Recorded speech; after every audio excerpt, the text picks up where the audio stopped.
YouTube, what is up? Back with another video. So today we're going to be talking about Paris, Texas. Now, likely you're a big fan of Paris, Texas, as I am, if you clicked on the video. And I just wanted to talk about how important they are to music now. We look at the sonic landscape of music now. There's a stark difference in what counts as rock, what counts as hip hop. And I think with Paris, Texas blending the genres, I think it creates a new sound that wouldn't necessarily be deemed as popularized or wouldn't necessarily be deemed as mainstream. And I'll say currently because I do think that Paris, Texas has the potential to become artists like a Drake, like a J. Cole, if this popularized or if this sound that they have conjured up becomes popular. Because I do think there is this desire for a new sound in music.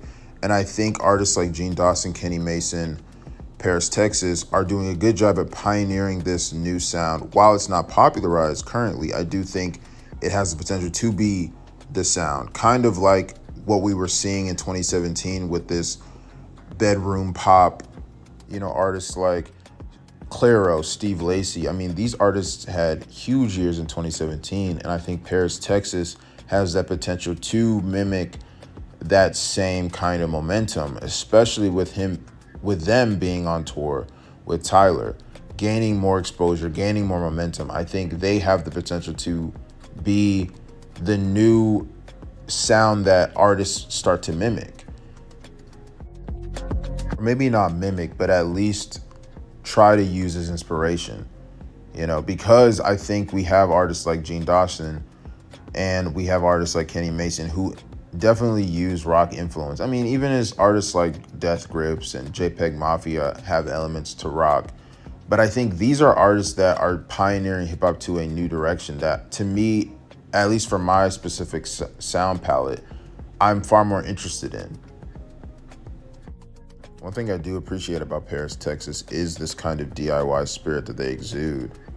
For instance, I was watching this interview that they did with Vince Staples, and to me, it was just such a testament to how DIY they've gone and how it really is them working to become the thing that they want to, right?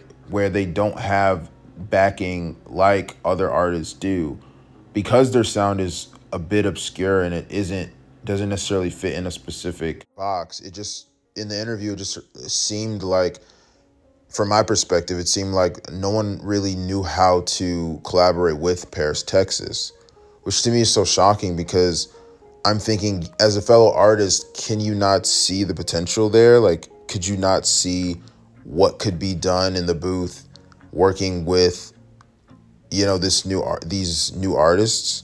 And it reminds me of the Tyler, the Creator interview where in the Igor era, where he was talking about how he was trying to get other artists to be on his album. And the artists were just like, no, we don't see it. And I'm just like, wow, you would think that other artists would be able to see the vision, or at least be able to see where Tyler or Paris, Texas, or whoever it is trying to evoke, or at least trying to, like, whatever they're trying to create. You would think that an artist would be open to it. Now, I'm not saying that another artist needs to hop onto a track just because it sounds experimental. No, if the music doesn't evoke anything, you don't have to be a part of it. But it's just surprising to me that that is the case.